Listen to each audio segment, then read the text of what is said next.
지난 8월 19일 SBS 그것이 알고 싶다에서 방영한 빌보드와 걸그룹 누가 날개를 꺾었나 편에서 피프티피프티의 전속계약 분쟁 사태를 편파적으로 다뤘다는 네티즌들에 의해 크게 이슈가 되었습니다. 이어 디스패치가 그것이 알고 싶다는 그것을 알아봤을까? 라고 시작하는 보도를 내며 그것이 알고 싶다가 방송에서 다뤘던 내용들을 반박하였습니다. 오늘은 그 아래서 다뤘던 내용과 디스패치의 김소정, 정태윤, 김다은 기자가 조사한 내용에 대하여 다뤄보도록 하겠습니다. 우선 첫 번째로는 그 아래서는 내부 관계자의 말을 빌려 어트랙트 전홍준 대표가 월말 평가에 한 번 온 적이 없다고 방영이 되었는데 디스패치가 팩트체크한 부분은 이와는 많이 달랐다. 디스패치는 어트랙트의 2년치 일정표를 확인했는데 2020년 5월부터 2022년 6월까지 대략 23차례 평가가 진행되었다고 한다. 이어 2020년 12월 24일 월말평가 사진을 제시하였고 사진 속엔 전홍준 대표의 모습이 뚜렷이 찍혀 있었다. 더 어이가 없는 점은 월말평가 일정을 더기버스의 배 기사가 전홍준 대표에게 연락하여 월말평가 일정까지 정했던 게 밝혀지기도 하였고 다른 월말평가 때는 전홍준 대표의 딸꾹질이 멈추질 않고 있어 이해해달라는 내용도 있었다. 그 아래서는 왜 월말평가에 대해서 팩트체크를 하지 않고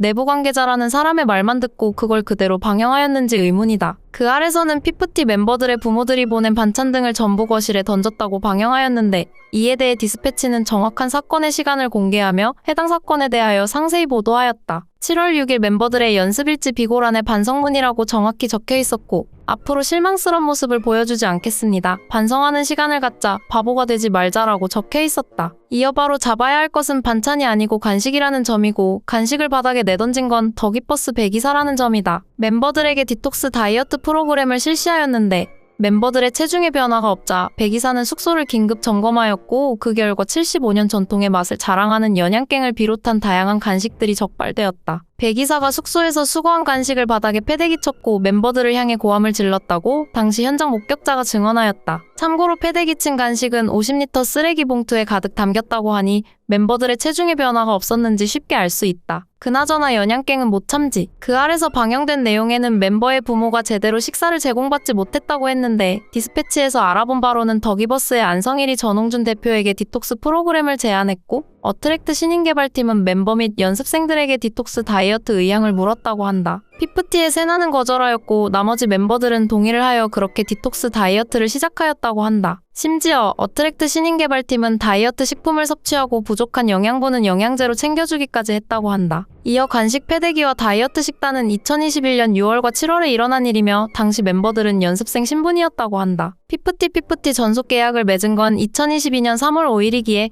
해당 사건으로 정신적 육체적 충격을 겪었다면 계약서에 도장을 찍지 말았어야 했다. 이어서 누가 음원 음반 정산을 영원으로 표기했을까?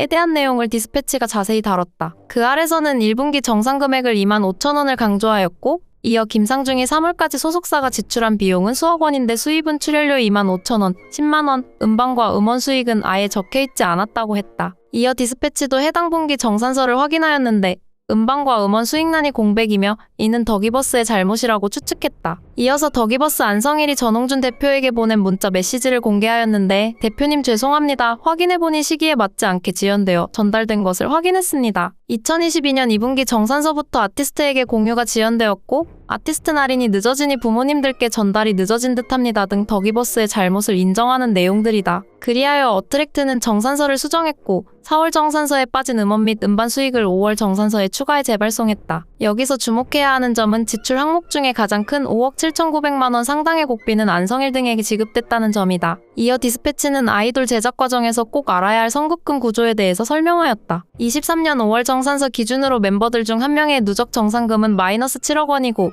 이는 28억 정도가 총 비용으로 쓰였다는 이야기라며 만약 어트랙트가 파산하면 이 돈은 멤버들의 채무는 아니며 그룹이 실패하게 된다면 그 빚은 전홍준 대표의 빚으로 남는다라고 설명하였다. 반대로 수익이 날 경우 그때부터 정산이 시작되는데 전속계약서에 따라서 회사칠 멤버 3의 비율로 나누게 된다. 이어 인터파크는 피프티 결성 전에 엔터 쪽에 뼈가 굵은 전홍준 대표를 믿고 90억 원을 먼저 제공했다. 즉 그룹이 만들어지기 전에 선급금을 받았다는 이야기가 되는데 인터파크 선급금은 피프티피프티의 채무가 아니고 그들의 정산 범위는 정확히 그룹 활동에 들어간 직접비 30억 원이라고 한다. 예를 든다면 선급금이 30억, 음원 수익이 30억이라고 가정하고 회사가 음원 수익에 갚았다고 쳤을 때 가수는 음원 수익의 30%인 9억을 받게 된다. 즉, 선급금은 엔터의 빚이고 음원 수익은 선급금과 별개로 회사와 멤버가 나누는 구조이다. 피프티 사태의 진실이 무엇인지 모르겠지만 더기버스 안성일의 치통 하나만큼은 진짜이다.